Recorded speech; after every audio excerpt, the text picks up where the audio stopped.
Aux premières heures du jour, dans le port de Talamone en Toscane, Paolo Fanciulli et son équipage préparent le navire. Passe plutôt par ici, il y a les bouées là. Depuis que je suis tout petit, je vis dans ce paysage. J'aime mon travail, la mer, la nature. J'ai toujours ressenti ce lien avec la mer, cette énergie qui vous envahit. À peine arrivé, Paolo remonte déjà des dizaines de poissons. Sèche, sol rouget, une pêche qui, il y a quelques années, aurait été impossible en raison de la présence de gros chalutiers clandestins dans la zone. Ils détruisaient les fonds marins et appauvrissaient l'écosystème à tous les niveaux, tant climatique qu'environnemental. Maintenant qu'il n'y a plus de pêche illégale, il y a plus de poissons. Et les dauphins sont revenus car ils trouvent à manger. Après des années de bagarres et de face-à-face musclés avec ces bateaux qui venaient illégalement dans ce parc naturel pourtant protégé, il y a 15 ans, le pêcheur a mis au point un stratagème unique au monde. Ici, on a fait de l'art une arme de dissuasion. Juste là, tu vois, il y a 20 sculptures, juste là. Un véritable musée sous-marin de 49 sculptures monumentales faites de marbre, réparties sur plusieurs centaines de kilomètres carrés, entre 10 et 40 mètres de profondeur. De quoi empêcher les filets des chalutiers d'accéder au fond marin. Des œuvres qui trouvent leur origine ici, à 200 km plus au nord, dans les montagnes de Carrare, d'où est extrait l'un des marbres les plus précieux au monde.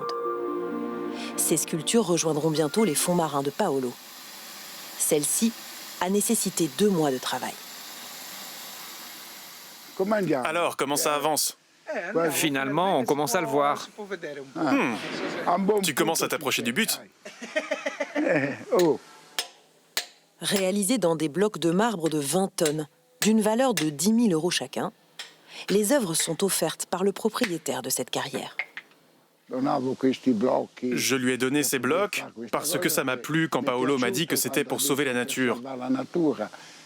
Nous sommes tous là, nous avons des enfants, des petits-enfants. En sauvant la nature, on sauvera aussi nos petits-enfants. C'est une manière de donner du sens à notre vie, de travailler pour donner de l'importance à la vie. Celles-ci seront mises à l'eau en juin prochain, aux côtés des dernières immergées il y a 2 ans. Elles compléteront ainsi la collection de ce drôle de musée appelé la Maison des Poissons, tant la nature y reprend rapidement ses droits. Il ne faut que quelques semaines pour que les statues se couvrent d'algues et soient de nouveau entourées de poissons. Le musée de Paolo est d'ailleurs devenu un objet d'étude scientifique. Depuis 2 ans, Guia González, chercheuse à l'université de Sienne, accompagne les parties de pêche de Paolo. Elle mesure et relève la présence de chaque espèce présente dans les filets. La sèche, l'anchois, la galinette, ce sont des poissons de qualité. Et les résultats sont là. Il y a un grand repeuplement dans la zone des blocs. Leur présence recrée des courants qui attirent les petits poissons. Et les petits poissons attirent les gros.